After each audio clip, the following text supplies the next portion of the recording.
السلام علیکم ورحمۃ اللہ وبرکاتہ۔ حضرت عباس بن عبد المطلب رضی اللہ عنہ سے روایت ہے کہ انہوں نے رسول اللہ صلی اللہ علیہ وسلم کو ارشاد فرماتے ہوئے سنا، ایمان کا مزہ اس نے چکھا اور ایمان کی لذت اسے ملی جو اللہ تعالیٰ کو رب اسلام کو دین اور محمد صلی اللہ علیہ وسلم کو رسول ماننے پر راضی ہو۔ حضرت عباس بن عبد المطلب رضی اللہ عنہ سے روایت ہے کہ انہوں نے رسول اللہ صلی اللہ علیہ وسلم کو ارشاد فرماتے ہوئے سنا، ایمان کا مزہ اس نے چکھا اور ایمان کی لذت اسے ملی جو اللہ تعالیٰ کو رب، اسلام کو دین اور محمد صلی اللہ علیہ وسلم کو رسول ماننے پر راضی ہو جائے۔ فائدہ: مطلب یہ ہے کہ اللہ تعالیٰ کی بندگی اور اسلام کے مطابق عمل اور حضرت محمد صلی اللہ علیہ وسلم کی اطاعت، اللہ تعالیٰ اور ان کے رسول صلی اللہ علیہ وسلم اور اسلام کی محبت کے ساتھ ہو۔ جس کو یہ بات نصیب ہو گئی، یقیناً ایمان لذت میں بھی اس کا حصہ ہو گیا۔ مطلب یہ ہے کہ اللہ تعالیٰ کی بندگی اور اسلام کے مطابق عمل اور حضرت محمد صلی اللہ علیہ وسلم کی اطاعت، اللہ تعالیٰ اور ان کے رسول صلی اللہ علیہ وسلم اور اسلام کی محبت کے ساتھ ہو۔ جس کو یہ بات نصیب ہو گئی، یقیناً ایمان لذت میں بھی اس کا حصہ ہو گیا۔ حضرت انس رضی اللہ عنہ روایت کرتے ہیں کہ نبی کریم صلی اللہ علیہ وسلم نے ارشاد فرمایا، ایمان کی حلاوت اس کو نصیب ہوگی جس میں 3 باتیں پائی جائیں گی۔ ایک یہ کہ اللہ تعالیٰ اور ان کے رسول کی محبت اس کے دل میں سب سے زیادہ ہو۔ دوسرے یہ کہ جس شخص سے بھی محبت ہو صرف اللہ تعالیٰ ہی کے لیے ہو۔ تیسرے یہ کہ ایمان کے بعد کفر کی طرف پلٹنے سے اس کو اتنی نفرت اور ایسی اذیت ہو جیسی کہ آگ میں ڈالے جانے سے ہوتی ہو۔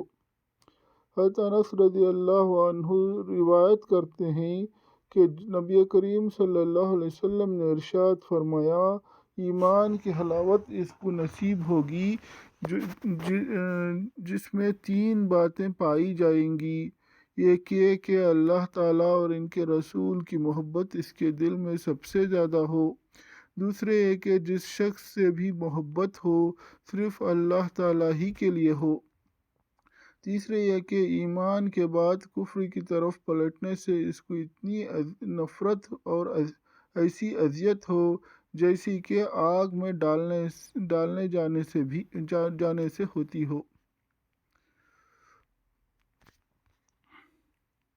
حضرت ابو امامہ رضی اللہ عنہ سے روایت ہے کہ رسول اللہ صلی اللہ علیہ وسلم نے ارشاد فرمایا، جس شخص نے اللہ تعالیٰ ہی کے لیے کسی سے محبت کی اور اسی کے لیے دشمنی کی، اور جس کو دیا اللہ تعالیٰ ہی کے لیے دیا اور جس کو نہیں دیا اللہ تعالیٰ ہی کے لیے نہیں دیا، تو اس نے ایمان کی تکمیل کر لی۔ حضرت ابو امامہ رضی اللہ عنہ سے روایت ہے کہ رسول اللہ صلی اللہ علیہ وسلم نے ارشاد فرمایا، جس شخص نے اللہ تعالیٰ ہی کے لیے کسی سے محبت کی اور اسی کے لیے دشمنی کی، اور جس کو دیا اللہ تعالیٰ ہی کے لیے دیا اور جس کو نہیں دیا اللہ تعالیٰ ہی کے لیے نہیں دیا، تو اس نے ایمان کی تکمیل کر لی۔ حضرت ابن عباس رضی اللہ عنہما روایت کرتے ہیں کہ نبی کریم صلی اللہ علیہ وسلم نے ابو ذر رضی اللہ عنہ سے ارشاد فرمایا، بتلاؤ ایمان کا کون سا کڑا زیادہ مضبوط ہے؟ حضرت ابو ذر رضی اللہ عنہ نے عرض کیا، اللہ تعالیٰ اور اس کے رسول کو زیادہ علم ہے، لہٰذا آپ صلی اللہ علیہ وسلم ارشاد فرمائے۔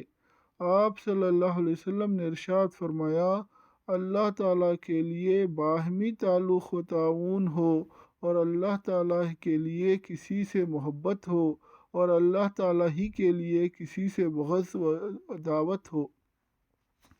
حضرت ابن عباس رضی اللہ عنہما روایت کرتے ہیں کہ نبی کریم صلی اللہ علیہ وسلم نے ابو ذر رضی اللہ عنہ سے ارشاد فرمایا، بتلاؤ ایمان کا کون سا کڑا زیادہ مضبوط ہے؟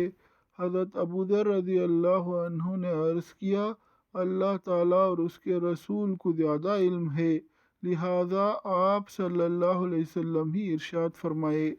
آپ صلی اللہ علیہ وسلم نے ارشاد فرمایا، اللہ تعالیٰ کے لیے باہمی تعلق و تعاون ہو، اور اللہ تعالیٰ کے لیے کسی سے محبت ہو، اور اللہ تعالیٰ ہی کے لیے کسی سے بغض و عداوت ہو۔